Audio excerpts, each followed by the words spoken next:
I was born in New York. At the age of 4, we moved from the city to Long Island, and my father was a dress manufacturer. My brother is 5 years my senior, and of course was my hero.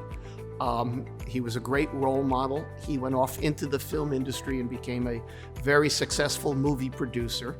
So after graduating Roslyn High School in 1966, I went to the University of Michigan. I was accepted at Columbia Business School following that, but I had an urge to travel, and I don't know why. But I took a year leave of absence of my acceptance when I happened on Lufthansa, who was starting up flights to South America, and I spoke Spanish. So they hired me to deal with the agents and the callers that wanted to go to South America, and I took advantage of the flying privileges and went to some other place in the world every other weekend. While at Lufthansa, I received a call from my best friend in high school, our valedictorian who went to MIT, to come see this amazing company that he's involved in called Tech Hi-Fi. They were selling stereo components to MIT students who understood the specifications. And I think they felt that I could do a little bit of the translation of the technology into meaningful benefits to the lay public. So I joined Tech Hi-Fi, schooled in all of the technology, and soon learned that they wanted me to open the rest of their stores in Michigan. And in a period of 8 months, we opened 8 stores. When Tech Hi-Fi didn't reward us as we intended, we took our knowledge and with my 3 key partners opened up Sound Advice, a similar model in South Florida that emphasized different aspects of selling stereo components, because this was certainly not a technical audience that we were presenting to. While at Sound Advice, I got a call from my father. My parents had gone from manufacturing dresses to selling Southeast Asian ancient art. Dad and Mom, without the need to preserve a business for me or my brother, decided to have some fun on a visit to a Chinese factory, found an amazing Buddha. What does a Jewish family know about a Buddha? But they found something that was compelling and obviously old and special, put it in his suitcase, took it home, and made an appointment with the curator of the Met next day. And the curator, and they paid $1,000 for this in the 1970s. Showed it to the curator of the Met, who said, "I'll give you $10,000 for this." And they asked me to join them on a trip.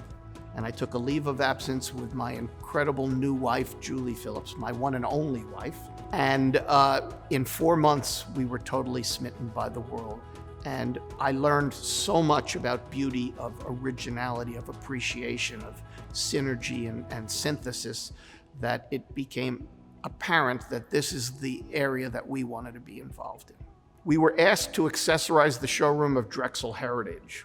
They had a sea of sofas, and we came and with our contribution and our customers' artwork, segregated those sections and created areas of interest and made the whole purchase process comprehensible, and it was a rip-roaring success. So we then opened our own showroom in High Point, sharing it with the Tomlinson Company, and eventually opened up Phillips Collection showrooms, and now we have a great street-level showroom in High Point, open daily at the corner of Commerce and Main.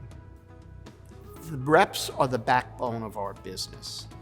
The reps give us actual day-to-day insight into what goes on in the stores. We get to understand the reaction, not just the result. Nothing sold, maybe it didn't sell because it was too close to something else, too big, poorly lit, poorly colored.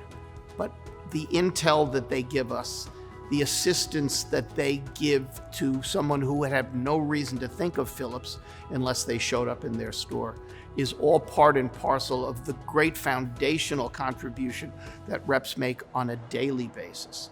And of course, they fill in for us when we flake out, can't be there, or don't deliver as we should. They put on the Band-Aids, they put on the lipstick, and they put on the greatness that we need to have our product go beyond our showroom walls. What a night, what a flattering moment. Here I am to be included amongst these incredible co-recognized talents and to be considered an icon. My mind is blown that I was able to influence enough people to even be considered. I never lose sight of the fact that IHFRA is the backbone of our industry, our eyes and ears and our opportunities and course charterers. So thank you all for this consideration.